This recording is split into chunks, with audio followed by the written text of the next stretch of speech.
je suis Albert Crapez, je suis professeur d'histoire géo au collège, 6e, 5e et 3e. Et depuis pas mal d'années déjà, j'ai le souci de l'orientation des élèves parce que comme prof principal de 3e, depuis déjà de nombreuses années, je me rends compte de la grosse difficulté de beaucoup d'élèves qui ne savent pas trop ce qu'ils veulent faire, qui ont peur, qui sont dans l'inconnu. En plus, avec l'orientation du lycée, ils ont peur, ils ont vraiment beaucoup de questions, tant eux que leurs parents. Donc voilà pourquoi avec Monsieur de Maison, donc on s'est arrangé et ça fait maintenant 2 ans que je suis référent en orientation pour les élèves de collège.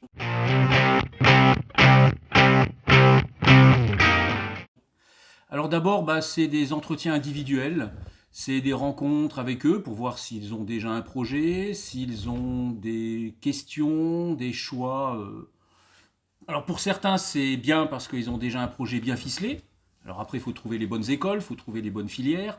Et ceux qui n'ont pas du tout de choix, eh bien, on discute avec eux, quelles sont leurs passions, leurs goûts, ce qui pourrait les attirer. Puis on fait ce cheminement, alors toujours en lien avec le prof principal, parce que bon, je ne les ai pas tous. Hein.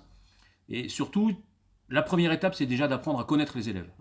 Il ne s'agit pas de remplir des cases, il ne s'agit pas non plus de remplir des classes. On n'est pas là pour ça, on est là vraiment pour les aider à trouver leur chemin de vie.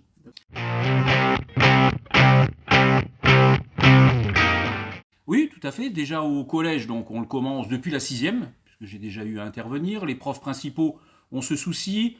On propose des fois des orientations dès la fin de 5e, en fonction de cas particuliers pour qui les études ne correspondent pas bien et pour qui le collège n'est pas une réponse telle qu'il est actuellement. Le souci est toujours de faire cet accompagnement individuel. Donc en 3e, on y arrive. C'est poursuivi en seconde avec mon collègue, donc Jérôme Fumara, comme prof principal de seconde aussi. C'est encore poursuivi en première terminale. On fait des rencontres avec d'anciens élèves qui viennent présenter leur parcours et montrer que même à l'Assomption, on peut arriver à faire des bonnes choses. C'est des choses très simples, il y a quelques réunions, surtout en début d'année, puis après tout se joue au rendez-vous, au cas par cas. Voilà. C'est vraiment à la demande des familles, à la demande des élèves.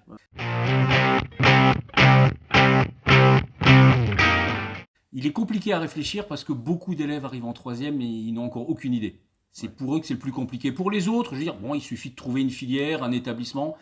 Même si dans le secteur de Briey, c'est pas toujours facile parce que ça nécessite souvent des déplacements, parfois de l'internat. Et à cet âge, c'est pas facile.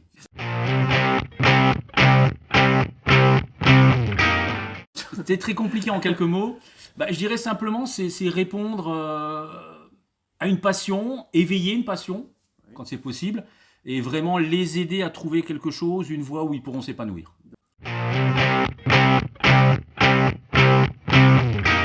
Oui, éveiller une passion, éveiller un choix, et puis après vérifier si leur travail est suffisant, si les résultats y répondent, est-ce que c'est possible, et sinon essayer de trouver des voies parallèles. Il y a des fois des voies un peu plus longues, prendront peut-être 1 an, 2 ans de plus, mais où ils pourront quand même y aboutir. Et puis leur montrer les exigences pour qu'ils se mettent au boulot. On arrive d'autant mieux à travailler qu'on sait pourquoi on travaille.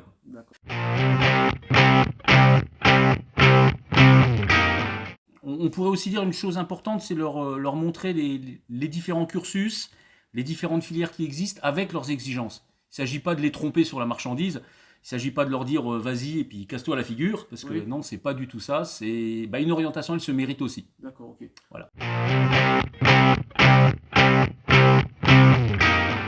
On va essayer, puisque de toute façon, on va bientôt avoir les dossiers d'orientation à remplir, à compléter. Donc si les élèves qui doivent préparer ce vœu définitif ont besoin d'un contact, eh bien on s'appellera. Si les parents demandent un rendez-vous, bien sûr, ça sera téléphonique, mais on y répondra.